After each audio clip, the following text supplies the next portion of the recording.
تحية طيبة لكل من يتابعني، وياكم إبراهيم مهدي. تنفتح استمارة الشمول براتب المعين المتفرغ لذوي الإعاقة والاحتياجات الخاصة. استمارة التسجيل ومعلومات الأشخاص ذوي الإعاقة الغير المسجلين لدى وزارة العمل والشؤون الاجتماعية.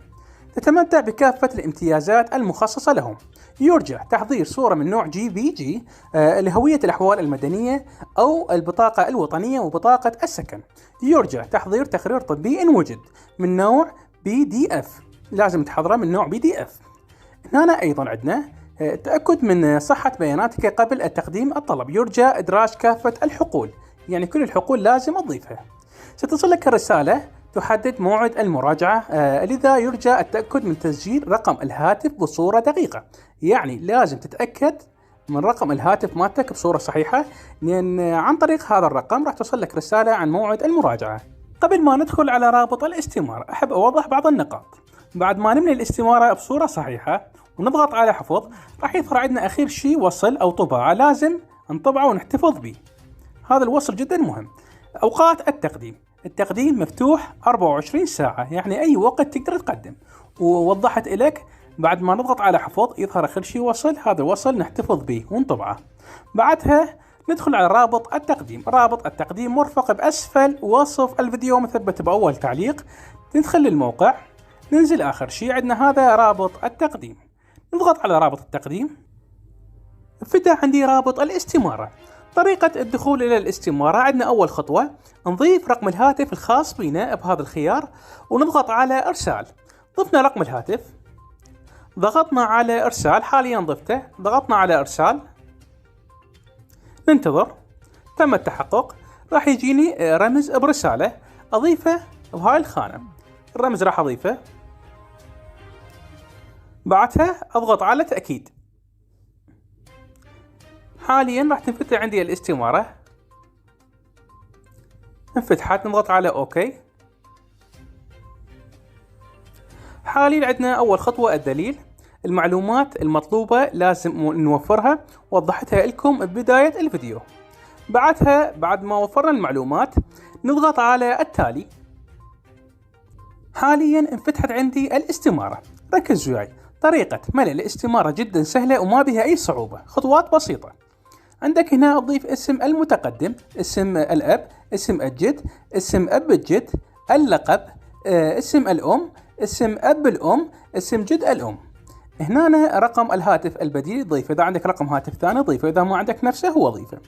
هنا عندك الجنس تختاره، إذا كان ذكر أو أنثى المتقدم. الحالة الاجتماعية تضيفها، شوف شنو الحالة الاجتماعية تضيفها. تاريخ الولادة، محل الولادة، نوع البطاقة. نوع البطاقة إذا كانت جنسية قديمة أو بطاقة وطنية. إذا اختارينا بطاقة وطنية راح يطلبني من هاي الخيارات نوفرها. رقم البطاقة الوطنية، رقم العائلة، تاريخ الإصدار، يعني تاريخ الإصدار خلف البطاقة مذكور. إذا كانت هوية الأحوال المدنية تضيف المعلومات المطلوبة من يمك. هنا أيضا نضيف معلومات التومينية. رقم البطاقة التومينية موجود بالبطاقة، محافظة الإصدار. هنا أيضا عندنا اسم المركز التوميني موجود. هنا عندنا معلومات السكن، معلومات موجودة ببطاقة السكن نضيفها. المحافظة، القضاء، الناحية، نوع السكن. نوع السكن إذا كان إيجار أو عشوائي. حاليا معلومات جدا سهلة وما بها أي صعوبة. رقم بطاقة السكن، المحلة، الزقاق، الدار. هنا عندنا تحصيل الدراسي. هنا عندنا التحصيل الدراسي إذا كان ابتدائية، أمي، متوسطة. هنا إذا كان عندك راتب رعاية أو ما عندك تضغط على نعم أو كلا. هل لديك وظيفة؟ تضغط نعم أو كلا. هنا عندنا معلومات المعاق. نوع الإعاقة، تشوف أنت شنو نوع الإعاقة، بصرية، حركية، ذهنية، سمعية، أخرى. أنت تضيفها شنو نوع الإعاقة اللي عندك تضيفه. هنا نسبة العجز جدا مهمة. نسبة العجز تلقوها التقرير، قرار طبي صادر من جهة حكومية مذكور به نسبة العجز، تكتبها. هنا أيضا عندنا هل تريد أن يكون المعاق معين متفرغ؟ تضغط نعم أو كلا. هنا عندنا المستشفيات المطلوبة. الخيار الأول مطلوب من يمنا تقرير طبي إن وجد، إذا عندك ضيفة، إذا ما عندك لا تضيفه. نفترض أنه أنت حاليا عندك تقرير طبي وتحب تضيفه، لازم تحول التقرير الطبي على شكل ملف PDF، واكو هواي شروحات على اليوتيوب واكو هواي تطبيقات بسوق بلاي تحويل الملفات على شكل ملف PDF وتضيفه بهذا الخيار. هوية الأحوال المدنية تاخذها وجه وظهر، بعدها تضيف الوجه الأول بهذا الخيار والوجه الثاني بهذا الخيار، فقط تضغط على هذا الخيار راح يوديك على الاستديو. البطاقة السكن أيضا وجه وظهر، تضيف الوجه الأول والوجه الثاني، بعدها تضغط على حفظ، راح يظهر عندك وصل تحفظه أو الطبع عندك أو تاخذ له سكرين.